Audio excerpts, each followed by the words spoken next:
Alright guys, we're going to be going over lesson 20, which is writing and evaluating expressions, and now we'll be doing multiplication and division. Our last lessons have been on addition and subtraction, so we're moving on now to multiplication and division. So let's look at example 1. It says the farmer's market is selling bags of apples. In every bag, there are 3 apples. Then it wants you to complete the table. So let's look at that table. Alright, so for the left side it says number of bags. And for the right side it says total number of apples. Alright, and then it gives us different numbers. The bag goes down to 4. 1, 2, 3, 4. And the last one says B. It gives us a variable. Alright, so for each one, all you have to do is multiply it by 3. It gives you the first row. 1 times 3 is 3, because it says for every bag there are 3 apples. So you just multiply the number of bags by 3 to get the number of apples. So then you say 2 times 3. Alright, what's 2 times 3? 6.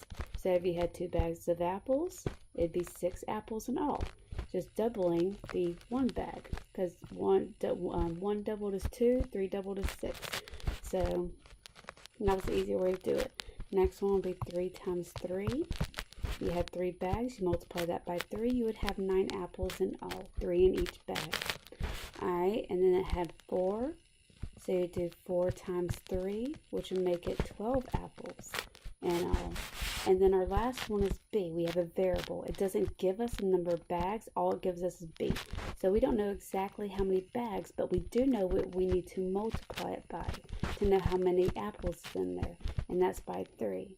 So what's B times 3? Remember, our number comes first and our variable is second. So B times 3 would be 3B. So our last row, we should have B. It gives us B for the number of bags, and for the total number of apples, it is 3B, number first, variable second. Alright, and then we're going to go through some of these questions below it. I'll go through a couple with you guys. Actually, I'll go through the whole example before I set you guys out to go by yourself, and then a couple other ones. Alright, so let's go through the whole example 1 together. And then I'll just lead you guys on the other exercises and problems, and I'll let you guys work by yourselves, and then on the next video we'll go over those answers. Remember, I don't want to hear anyone saying I don't know how to do this. I'm going over it, and then you are to try your best. I do go over the answer, so that's the time to correct it. The last week I seen many that did not correct them. Your participation grade and your grades for that has dropped dramatically. So when I say you need to correct it if you didn't have it correct and try your best, I want to see answers there. I've seen a lot of blank pages. That's not only getting a bad grade, but those are bips. That is defiance. Do your work when you're told to do your work. I better not see any more of this talking, putting your head down, slouching, any of that. I'm done. The principal said just keep bipping, you guys. So once you get 4 bips, you don't get any more bips. It's referrals after that. So you need to remember that. So hopefully all of those who are on a referral already will straighten it up this week. Thank you to everyone who was good last week. I hope you enjoy your treat. I will have a better one this week to those who are good. And you will even get some free time on Friday if you're really good. So I hope you guys decide to do the right thing. I'm very disappointed in those who didn't. I was really counting on you guys to help me out. Alright, so let's move on. Alright, so part B says, what if the market had 25 bags of apples to sell? How many apples is that in all? So remember what our variable is for the number of bags. So they had 25 bags. That means bags equals 25. And our variable was, if you looked at our last row, was 3B. That means 3 times whatever B is. So that now we know what B is, and you can fill in B with 25. So that means 3 times 25. or you can put 3 times 25, either way. So that would mean that we have 75. So the answer would be 75, and you need to write this down. So the market had 75 apples to sell. I know it's kind of close together there. And I give y'all time, plenty of time to fill this in as I go. I even take little breaks for y'all to fill it in. Y'all just need to stay on top of it. Quit, you know, when I'm teaching, you're filling it in. So I'm going to give y'all a second to fill that part in. We'll move on to C.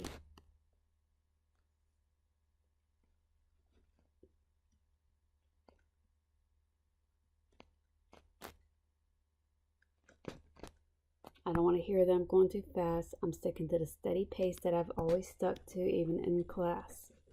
All right, so let's move on to C.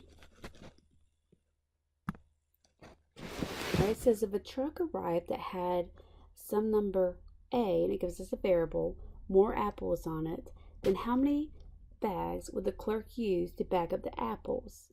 Okay, so it says that some number, which is A. All right. So more apples on it. So we say A plus 3 bags are needed. Sorry, my handwriting looks terrible on this thing. That? Looks like an H. Needed. Alright. So if there are 1 or 2 apples left over,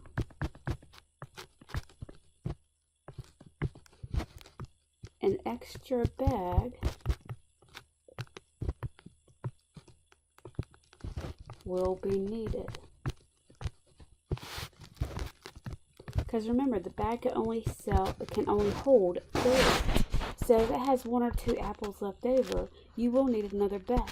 So to find out how many bags, it depends on what A equals, because the bags can only hold 3 apples. So they have 1 or 2 apples left over, even if it's just 1, you're going to need an extra bag. Will the bag be full? No, it will not, because a full bag consists of 3 apples. So, but you still will need an extra bag to put those apples in. It just will not be a full bag. So I'm going to give you another second to finish filling this in. That is for C. And Mr. Holcroft is bringing me y'all's papers every day for me to check up on you guys. A lot of you guys will see grades are dropping. For those who were not paying attention, you know, your participation grade goes off of your behavior as well. That's paying attention, doing your work, and all of this, playing, putting your head down, that takes away from your participation. Plus, the work I get and I look at. And I have given you messages all from lesson 19. I know you've all seen before I went over it. So hopefully you guys will listen to what I had to say. Some did get good messages that just keep doing what you're doing. And I appreciate you guys. Those ones that's been good, I really do appreciate you guys. I hate not being there, but the ones who's really helped me, that's really been, y'all have really, helped me a lot. And I appreciate you, and so does Mr. H. Alright, I think that's enough time. So let's move on to D. I'm about to erase this.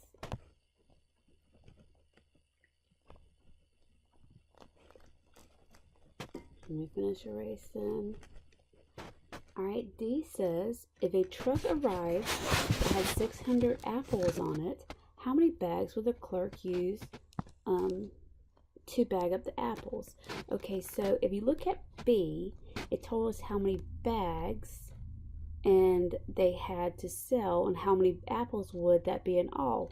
And if you remember, we multiplied the number of bags by 3 to determine how many apples would be needed to fill them all. All right, now it's giving us a number of apples and wanting to know how many bags. So instead of multiplying, the opposite of multiplying, and we've been to this before, is dividing. When we was doing equivalent fractions, we went from multiplying to dividing. All right, so we're doing the same thing here. So now it tells us that we have 600 apples. All right, so to find out how many bags we need, we're going to divide that by 3, because that's how many apples per bag. It's 3 apples per bag. All right, so 3 divided by 600 equals, well, we'll put the equals on top. 3 goes into 6, 2 times, oh, I'm erasing. There you go, 2 times 3 is 6. Subtract that, you have 0. Bring your next 0 down. 3 goes in a 0 0 times. 0 times 3 is 0. Subtract that again. Bring down your last 0. 3 goes in a 0 0 times. 0 times 3 is 0. Subtract that. We have nothing remaining. So here's our answer. So how many bags do we need?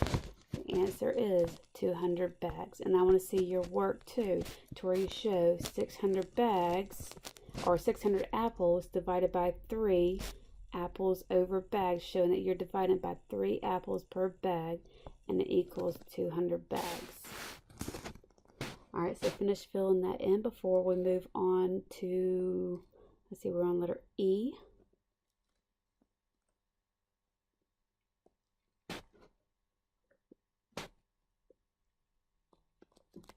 Give you another second.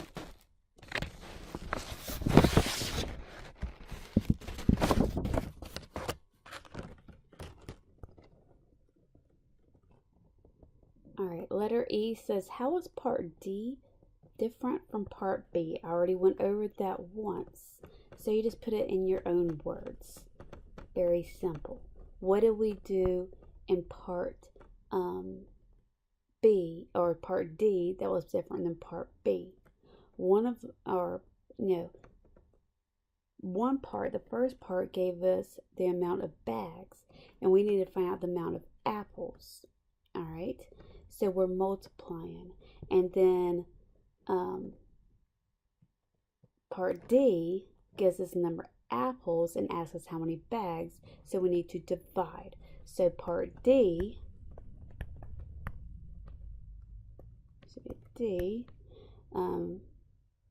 gives the number, and I don't care, you put a number sign there and make a little shortcut, of apples, and ask for the number of bags. Therefore, and you can make this shorter. I'm just, writing this out so y'all could understand this. Therefore, we needed to divide the number of apples by 3. Okay, and then part B was the opposite. Part B, if you look up at part B, it told us that we had 25 bags to sell and wanted to know how many apples were in all. So part B gives the number of apples. I don't know why I did that. Oops, that's still not erasing. The number of apples. Therefore, we needed to multiply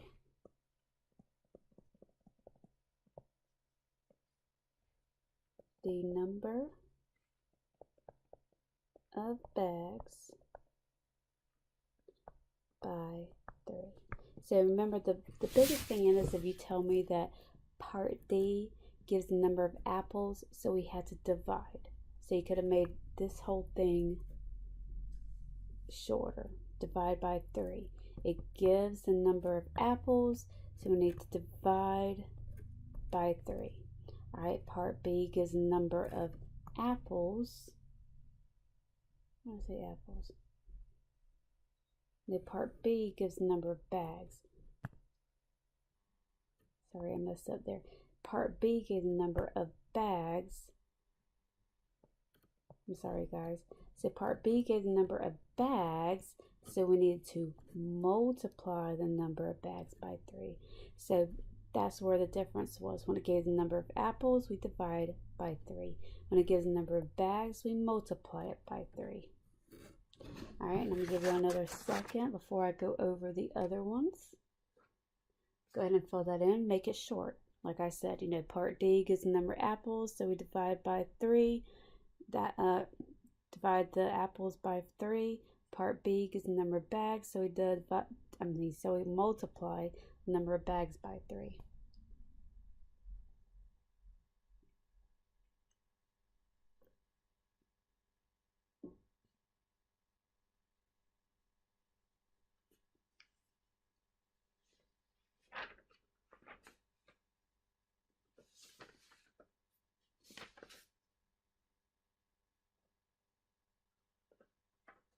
Just another second to fill this in, guys.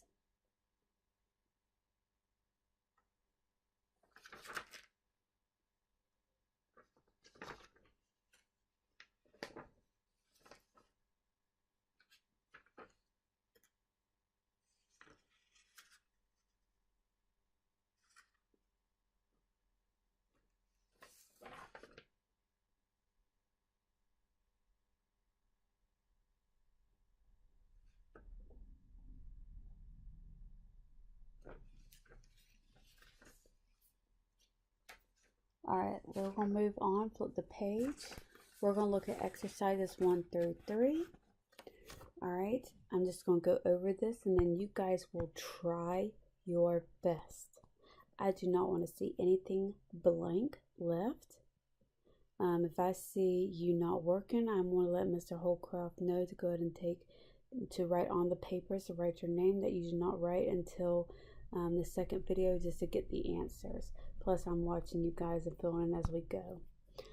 All right, let's look at exercises 1 through 3. Exercise 1 says in New York State, there is a 5-cent deposit on all carbonated beverage cans and bottles. When you return the can or bottle, you get the 5 cents back. Then it says complete the table. All right, so I'm just going to go over the first and last one with you on this one. So this is number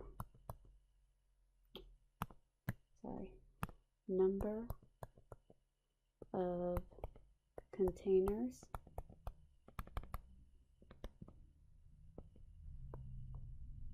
returned.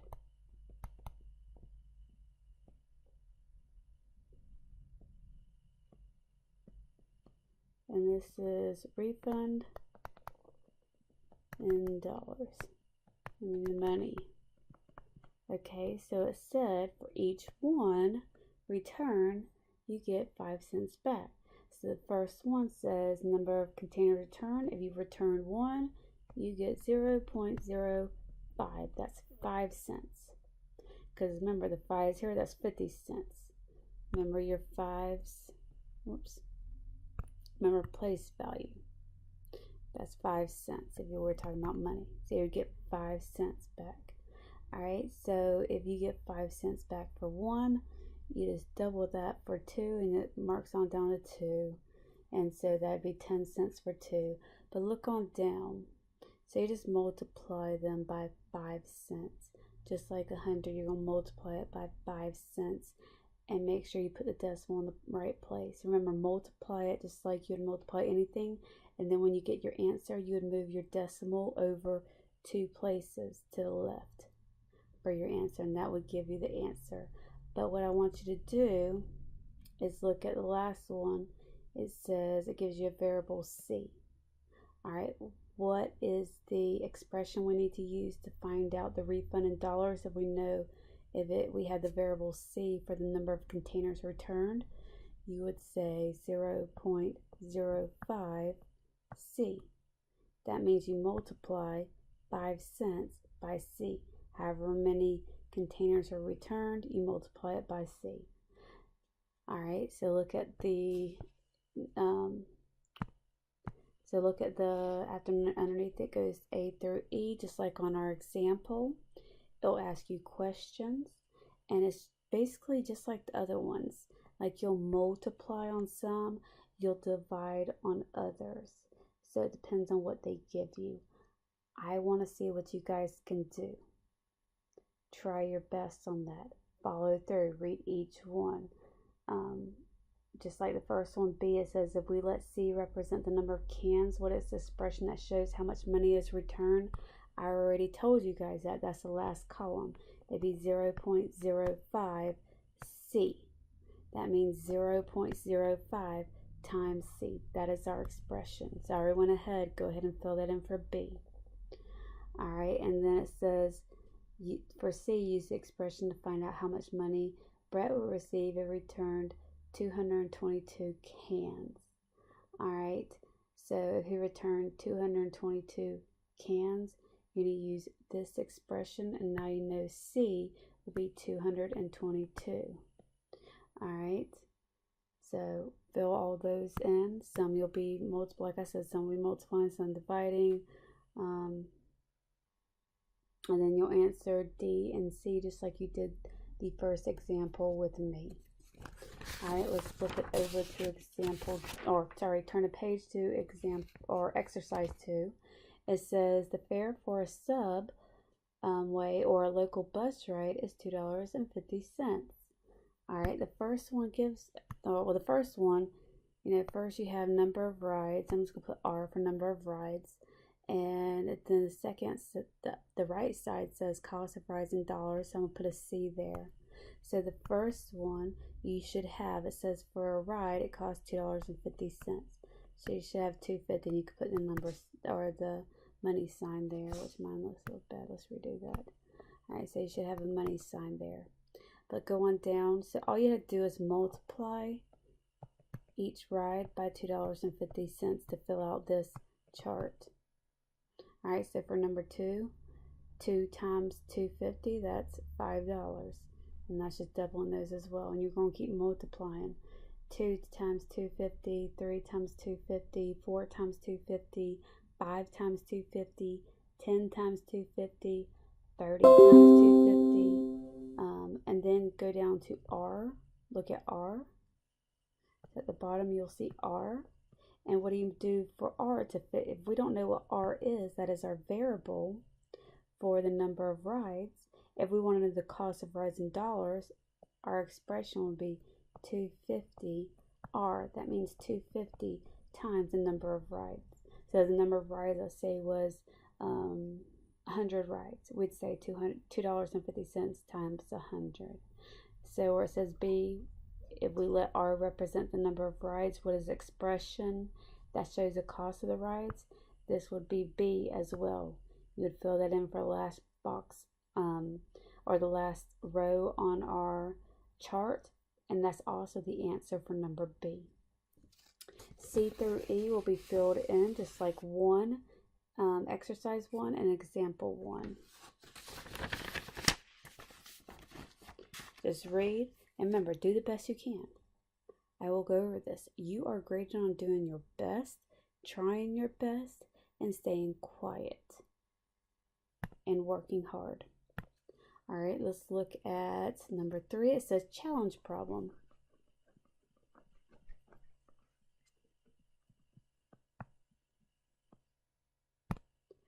All right, so it says a pendulum swings through a certain number of cycles in a given time. Owen made a pendulum that swings 12 times every 15 seconds. Construct a table showing the number of cycles through which a pendulum swings. Include data for up to 1 minute. Alright, use the last row for C cycles. So I want you to use a variable like the other ones have for the last row as well. And write an expression for the time it takes for the pendulum to make C cycles. So go ahead and I'm going to give you what you should label the first row. The first row to the left should be number of cycles. So go ahead and fill that in. And then for the right side, it should say time in seconds. Time in seconds. And remember, it gave us seconds, so that's the unit we want to use is seconds. Alright, and then we'll have a few boxes. And the last one, I'm not going to give you all of them, we'll say C. It wants us to use the variable C. Okay, what can we use for the time in seconds for C? Well, let's look at the first one first. If it was 12 number of cycles, how many time in seconds would that take? Go back and read it. It says Owen made a pendulum that swings 12 times every 15 seconds. So if it swung 12 times, that would be 15 seconds. Alright, so then you just keep moving. Double that. 20, so the next one should be 24 number of cycles. Okay, 24 number of cycles. If it's 15, if it's 12 swings every 15 seconds, well, 12 times 2 is 12 times 2 was 24, so 15 times 2, all right, times 2 there, will be 30. And you can keep filling this out like this. I'm gonna help you with this one, guys. This one is a little tough. So the next one, we would just go down again, and we'd say 12 times 3. Well, 12 times 3 is 36. Alright, what's 15 times 3? Alright, well, 15 times 2 is 30, and add 15 more, which would be 15 times 3, and that'd be 45 seconds. And remember that it wanted us to go down to 1 minute, which is 60 seconds. So I'm going to put 60 for the next one. So that would be multiplying it by 4. And 15 times 4 is 60. And 12 times 4 is 48. So you should have 12, 24, 36, 48 for number of cycles. And our seconds should be 15, 30, 45, and 60. On this one, all you do is add 12 to every number of cycle. And for the time, you add 15 for each row. Then the last one, let's use our variable. Alright, our number of cycle is C. It doesn't give us the number, but it tells us the variable. We need to use the variable C for our last row. Okay, and then what expression can we use for time in seconds? Well, let's see, it's 15 cycles for every 12 swings. And that's the time it takes for every swing. So it's 15 over 12, so that is our expression.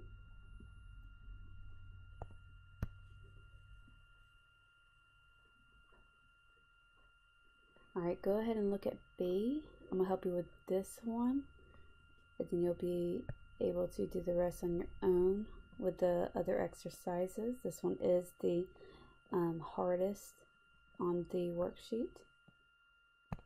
Alright, B says Owen and his pendulum team set their pendulum in motion and counted 16 cycles.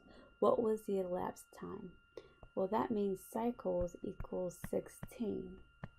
So let's go back to our expression that we use. So now it was 15C over 12, but now we know that C equals 16. Alright, so I can erase C and put 15 times 16. Alright, and so 15 times 16 divided by 12, you work that out. Alright, 15 times 16, 6 times 5 is 30, 6 times 1 is 6, plus 3 is 9. And remember, we always start our second row with a 0. And then we have 1 times 5 is 5. 1 times 1 is 1. So then we have 0 plus 0 is 0. 9 plus 5 is 14. And then 1 plus 1 is 2.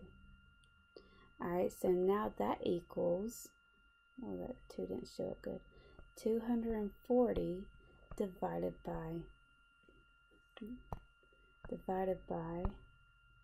12.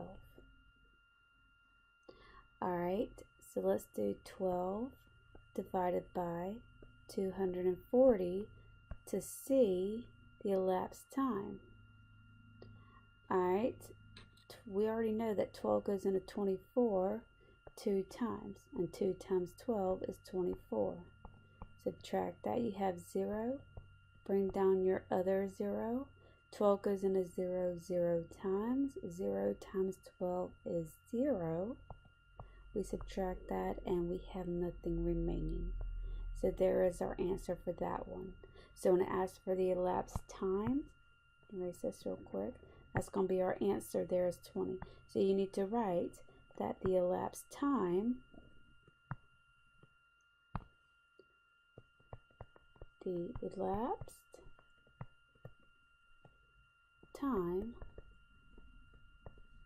is 20 seconds. And that's it. And that's just by following what we used for our variable, because this came from our last box where we had 15c, meaning 15 times c divided by 12. Alright, and we used that, and then we just filled in c with 16 because it told us 16 cycles. So we knew c equaled 16. So then 15 times 16 was 240. 240 divided by 12 was 20. And that gave us our answer. So now try to fill in C and D. On that one, this is a challenge problem, so just try your best, guys. Alright, I'm going to give y'all a second to finish filling that in. And we're going to move on to our, it looks like our last problem. It's going to be the problem set.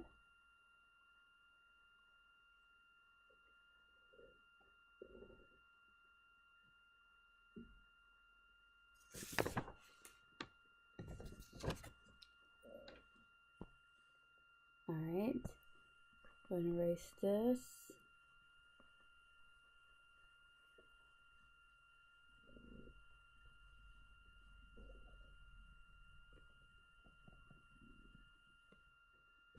We are moving on to the problem set. Look at number 1. It says a radio station plays 12 songs each hour. They never stop for commercial, news, weather, or traffic reports. A says write an expression describing how many songs are played by the radio station in each hours. Okay, it says they played 12 songs each hour. So first you use 12. Alright. And then it gives us the variable h hour. So we don't know the hour, so you just put h. Because you just multiply 12 by our variable h. And that is the expression we would use. Alright, so let's say that it was 7 hours. You would say 12 times 7. And you would replace h with 7, the amount of hours. And that would tell how many songs are played. So all I need right there is 12h. Alright, B says how many songs we played an entire day, 24 hours. We would just multiply the 24 hours by 12. It's very easy because it tells you 12 songs per hour. Alright. And then the last one says how long does it take the radio station to play 60 consecutive songs?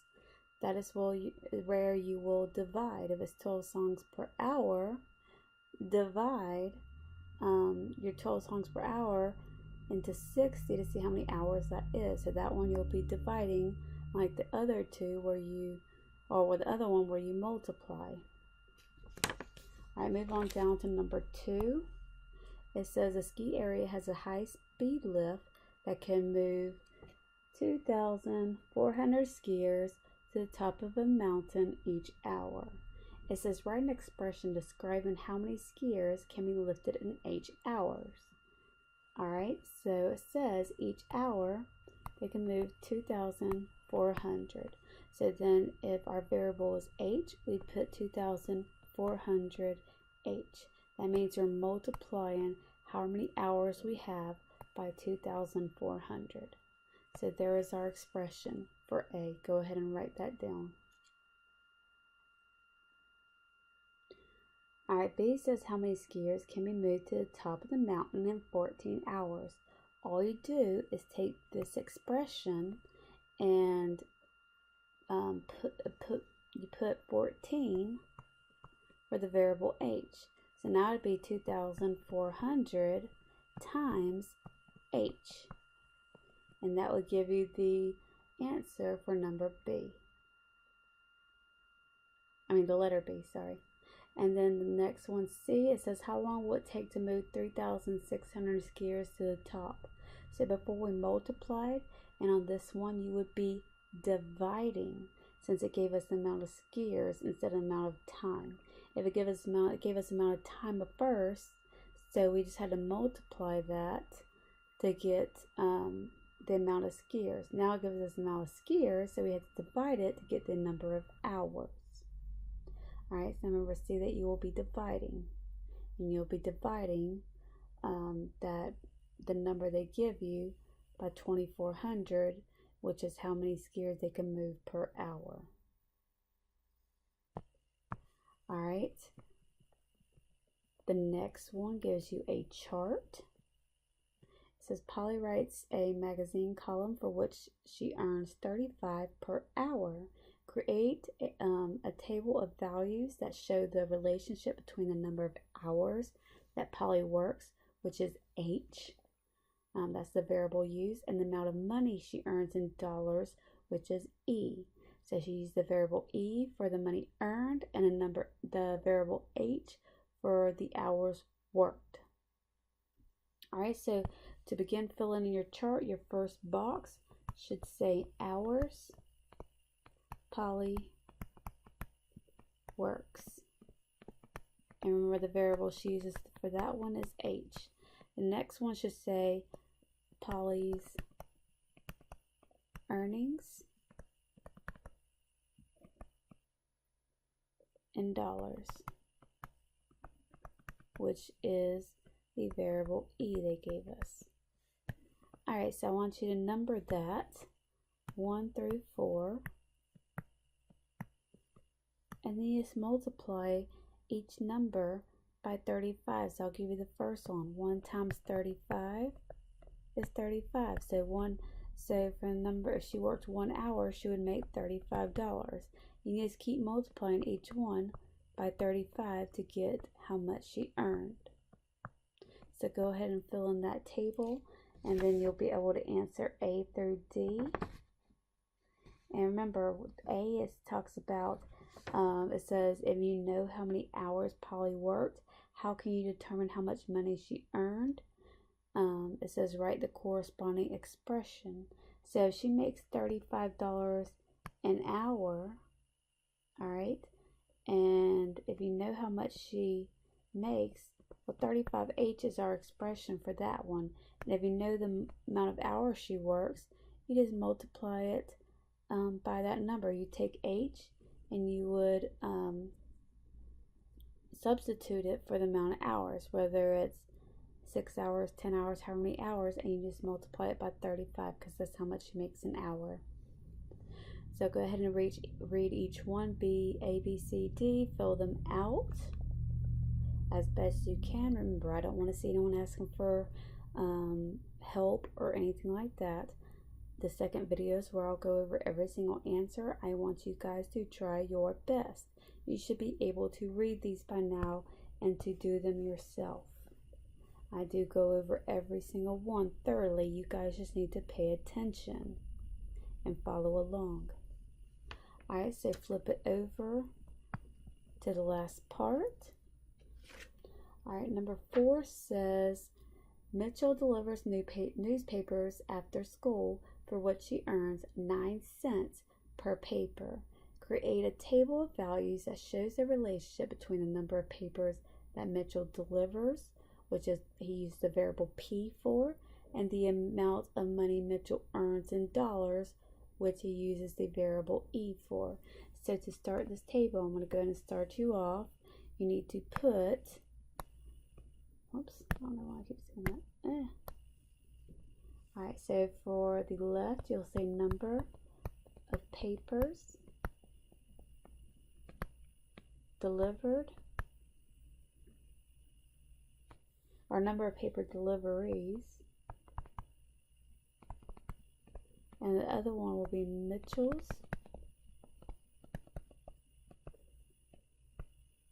earning in dollars.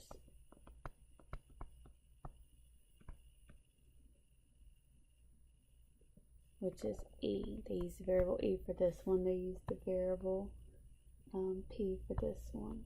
So make sure you have that. So remember, if he earns 9 cents per paper, one paper is going to be 0.9 cents. So I want you to fill the number of papers in with the numbers I give you. Go ahead and write these down, and then I want you to figure out the earnings in dollars per papers. All I want you to do is add a 0 for each number. So you have 1, and I add a 0, so then I got 10. My next one's 100, just adding a 0. And my last one will be 1,000. So you're just going to add a 0 after that for this 1, 10, 100, 1,000.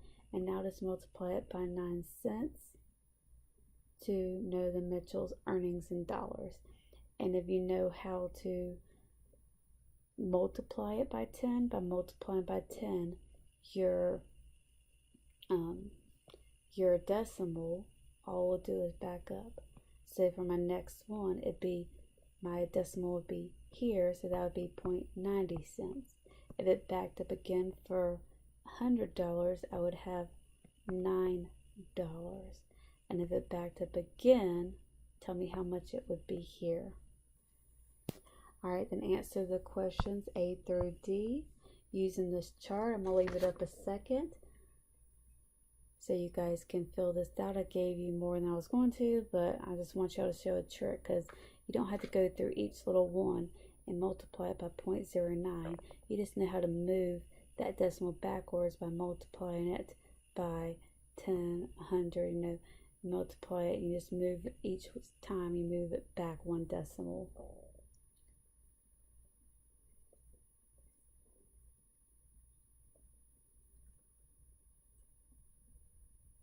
Couple more seconds.